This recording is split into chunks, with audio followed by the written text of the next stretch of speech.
Hey, welcome. Today, we're digging into a really cool idea. Thinking of great leadership not as some title you're given, but as something you actually build. And guess what? You're the architect. So what exactly goes into the blueprint for becoming a truly self-aware leader? Well, let's find out. So let's just start with a really big question. One that sounds simple, but is actually kind of tough to answer. What kind of leader are you?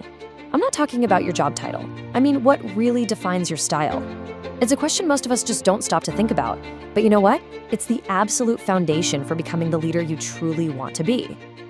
Now, the answer to that question isn't something you'll find by looking at your team or, your quarterly results. Nope. It's found by looking inward. And that brings us right to the heart of it all. Before you can design a great team, you've got to understand the architect. And that architect is you. This right here, this quote is pretty much the bedrock for everything we're talking about today. Self-awareness is at the heart of leadership. It sounds so simple, but it's incredibly profound. Why? Because without really getting a handle on your own motivations, your biases, your impact, every leadership strategy you try is just a technique. It's that true self-awareness that turns a technique into real, genuine influence. So when we say leadership self-awareness, what do we actually mean? Well, it's about having a really clear picture of three key things. First, your strengths. What are you just naturally good at? Second, your blind spots. Those habits you don't even see that might be holding you back.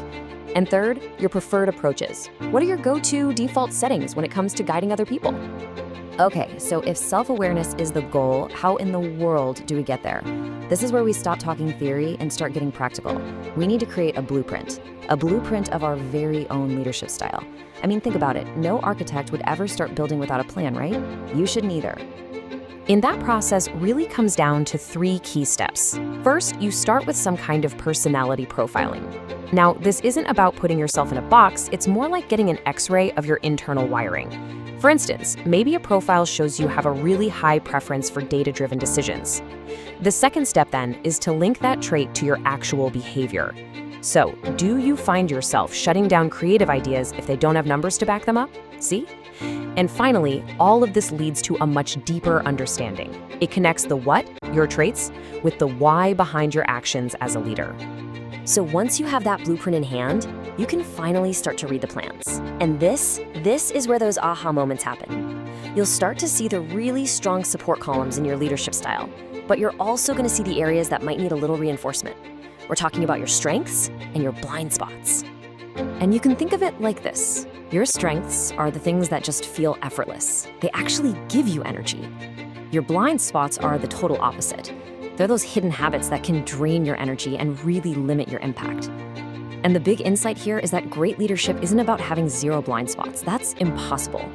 It's about knowing where they are so you can plan for them and navigate around them. All right, so you've done the deep thinking. You've created your blueprint. You've read it, you get it, now what? Because a blueprint is just a piece of paper until construction actually begins. This final phase is all about turning that amazing insight into a personal action plan. It's time to pick up the tools and actually start building. So what does a real action plan look like? Well, first, you ask yourself, how can I lean into my strengths even more? How can I use them on purpose? Second, how am I going to manage my blind spots? It's not about trying to erase them. Maybe it means getting more feedback or even teaming up with someone who's strong where you're weak. And finally, all this new insight lets you consciously refine your entire approach so you can make deliberate choices instead of just running on autopilot. So we end up right back where we started, but now with a totally new perspective. You are the architect. This whole process of self-discovery gives you the blueprint for your own unique leadership style. The only question left to answer is this. Now that you have the plans, what are you going to build?